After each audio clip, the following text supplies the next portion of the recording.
ಶಿವಾಯ ಓಂ ನಮಃ ಶಿವಾಯ ಓಂ ನಮಃ ಶಿವಾಯ. ಎಲ್ಲ ಜನರಿಗೆ ನಿಮ್ಮ ಊರಿಗೆ ಬಂದು ಭೇಟಿಯಾಗಿ ನಾವು ಆರೋಗ್ಯವಾಗಿದ್ದೀವಿ. ಓಂ ನಮಃ ಶಿವಾಯ ಓಂ ನಮಃ ಶಿವಾಯ ಓಂ ನಮಃ ಶಿವಾಯ ಓಂ ನಮಃ ಶಿವಾಯ ಓಂ ನಮಃ ಶಿವಾಯ ಓಂ ನಮಃ ಶಿವಾಯ. 33 ದಿನಗಳು ಆಹಾರವಿಲ್ಲ, ನೀರಿಲ್ಲ. ಇದು ನಿಜವೇ ಅಥವಾ ಜನರ ನಂಬಿಕೆಯ ಭಾಗವೇ? ವಿಜ್ಞಾನದ ಇಂದಿನ ತಿಳುವಳಿಕೆಯ ಪ್ರಕಾರ ಯಾವುದೇ ವ್ಯಕ್ತಿ ಇಷ್ಟು ದೀರ್ಘಕಾಲ ಆಹಾರ, ನೀರು ಹಾಗೂ ಉಸಿರಾಟವಿಲ್ಲದೆ ಬದುಕುವುದು ಸಾಧ್ಯವೆಂದು ಪರಿಗಣಿಸಲಾಗುವುದಿಲ್ಲ.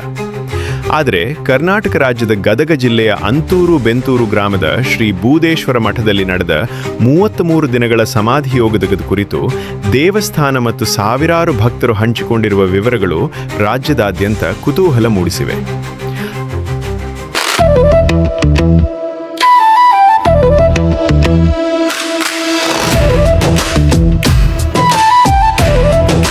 ಆ 33 ದಿನಗಳಲ್ಲಿ ನಿಜವಾಗಿ ಏನಾಯಿತು? ಈ ಸಮಾಧಿ ಯೋಗ ನಡೆದ ಸ್ಥಳ ಹೇಗಿದೆ? ಏಕೆ ಪ್ರತಿದಿನ ಸಾವಿರಾರು ಭಕ್ತರು ಈ ಮಠಕ್ಕೆ ಆಗಮಿಸುತ್ತಿದ್ದರು? ಮತ್ತು ಈ ಮಠದ ಇತಿಹಾಸ ಏನು ಹೇಳ್ತದೆ? ಬನ್ನಿ, ಈ ಅಪರೂಪದ ಆಧ್ಯಾತ್ಮಿಕ ಪಯಣವನ್ನು ಆರಂಭಿಸೋಣ.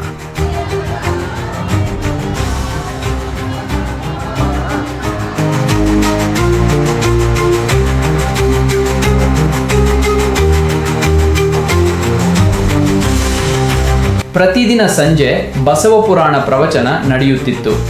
ಓಂ ನಮಃ ಶಿವಾಯ ಭಜನೆ, ಶಿವನಾಮ ಸಂಕೀರ್ತನೆ ಹಾಗೂ ವಿವಿಧ ಧಾರ್ಮಿಕ ಕಾರ್ಯಕ್ರಮಗಳು ನಿರಂತರವಾಗಿ ನಡೆಯುತ್ತಿದ್ದವು.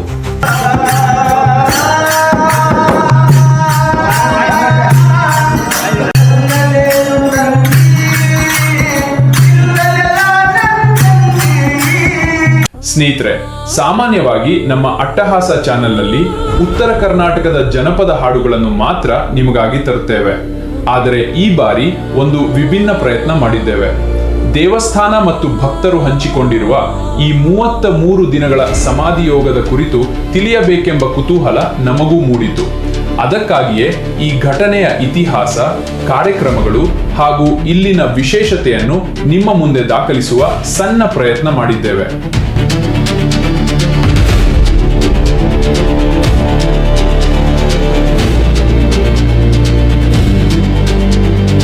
ಸುತ್ತಮುತ್ತಲಿನ ಗ್ರಾಮಗಳ ಭಕ್ತರು ಪ್ರತಿದಿನ ಬುತ್ತಿ ಸೇವೆ ಸಲ್ಲಿಸಿ ಅನ್ನದಾನದ ವ್ಯವಸ್ಥೆಗೆ ತಮ್ಮ ಕಾಣಿಕೆಯನ್ನು ಅರ್ಪಿಸುತ್ತಿದ್ದರು. ಪ್ರತಿದಿನ ಸಾವಿರಾರು ಭಕ್ತರಿಗೆ ಪ್ರಸಾದ ಸೇವೆ ಏರ್ಪಡಿಸಲಾಗುತ್ತಿತ್ತು. ರಾಜ್ಯದ ವಿವಿಧ ಭಾಗಗಳಿಂದ ಸಾವಿರಾರು ಭಕ್ತರು ಪ್ರತಿದಿನ ಮಠಕ್ಕೆ ಆಗಮಿಸಿ ದರ್ಶನ ಪಡೆಯುತ್ತಿದ್ದರು.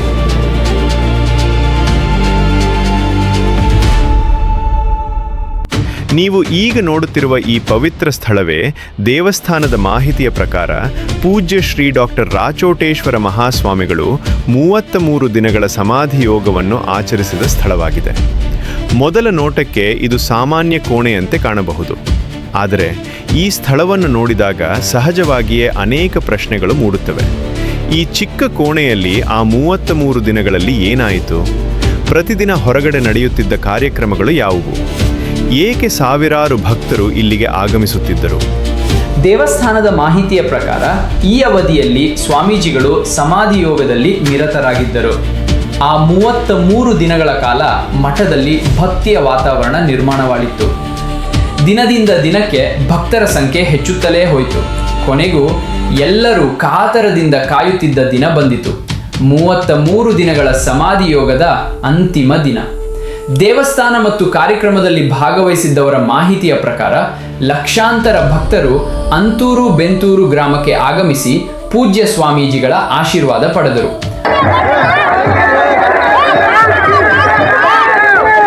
ಅಂದು ಇಡೀ ಅಂತೂರು ಬೆಂತೂರು ಗ್ರಾಮವೇ ಭಕ್ತಿ ಸಾಗರವಾಗಿ ಮಾರ್ಪಟ್ಟಿತ್ತು. ಇಂದಿಗೂ ಈ ಮಠಕ್ಕೆ ಬರುವ ಅನೇಕ ಭಕ್ತರ ಮನಸ್ಸಿನಲ್ಲಿ ಒಂದೇ ಪ್ರಶ್ನೆ ಮೂಡುತ್ತದೆ: ಆ 33 ದಿನಗಳ ಸಮಾಧಿ ಯೋಗದ ಅನುಭವ ಹೇಗಿರಬಹುದು? ಈ ಪ್ರಶ್ನೆಗೆ ಉತ್ತರ ಪ್ರತಿಯೊಬ್ಬರ ನಂಬಿಕೆ, ಅನುಭವ ಮತ್ತು ದೃಷ್ಟಿಕೋನದಲ್ಲಿ ವಿಭಿನ್ನವಾಗಿರಬಹುದು. ಆದರೆ ಒಂದು ವಿಷಯ ಮಾತ್ರ ನಿಶ್ಚಿತ: ಶ್ರೀ ಬೂದೇಶ್ವರ ಮಠವು ಭಕ್ತಿ, ಇತಿಹಾಸ, ಪರಂಪರೆ ಮತ್ತು ಧಾರ್ಮಿಕ ಸೌಹಾರ್ದತೆಯ ಜೀವಂತ ಸಂಕೇತವಾಗಿ ಇಂದಿಗೂ ಸಾವಿರಾರು ಜನರಿಗೆ ಪ್ರೇರಣೆಯಾಗುತ್ತಿದೆ. ಈ ಪವಿತ್ರ ಕ್ಷೇತ್ರದ ಇತಿಹಾಸವನ್ನು ಮುಂದಿನ ಪೀಳಿಗೆಗೆ ತಲುಪಿಸುವುದು ನಮ್ಮೆಲ್ಲರ ಜವಾಬ್ದಾರಿಯಾಗಿದೆ. ಈ ಡಾಕ್ಯುಮೆಂಟರಿ ನಿಮಗೆ ಇಷ್ಟವಾದರೆ ಲೈಕ್ ಮಾಡಿ, ನಿಮ್ಮ ಸ್ನೇಹಿತರೊಂದಿಗೆ ಹಂಚಿಕೊಳ್ಳಿ ಹಾಗೂ ಅಟ್ಟಹಾಸ ಚಾನೆಲ್ ಅನ್ನು ಸಬ್ಸ್ಕ್ರೈಬ್ ಮಾಡಿ. ಧನ್ಯವಾದಗಳು. ಸಂಕ್ಷಿಪ್ತ ವಿವರವನ್ನು ಕೊಡ್ತೀನಿ. ಸ್ವಾಮೀಜಿಯವರು ಬಂದಾಗಿನಿಂದ ಇಲ್ಲಿವರೆಗೂ ಕೂಡ ದಿನದಿಂದ ದಿನ ತಾಸಿನ ತಾಸಿಗೆ ಚೇತರಿಕೆಯನ್ನು ಕಾಣ್ತಾ ಸಂಪೂರ್ಣ ಆರೋಗ್ಯವನ್ನು ಪಡೆದಿದ್ದಾರೆ. ಇನ್ನೇನು ಸ್ವಲ್ಪ ದಿನಗಳಲ್ಲಿ ಅವರು ತಮ್ಮ ಮಠಕ್ಕೆ ಸೇರಿ ಮೊದಲಿನಂತೆ ಎಲ್ಲ ಕಾರ್ಯಗಳನ್ನು ಮತ್ತು ತಮ್ಮ ಸೇವೆಯನ್ನು ಮತ್ತು ಜನರಿಗೆ ಆಶೀರ್ವಾದವನ್ನು ಸಂಪೂರ್ಣವಾಗಿ ಮಾಡಲಿದ್ದಾರೆ. ಅದರ ಬಗ್ಗೆ ನಮಗೆ ಸಂಪೂರ್ಣವಾದ ನಂಬಿಕೆ ಇದೆ.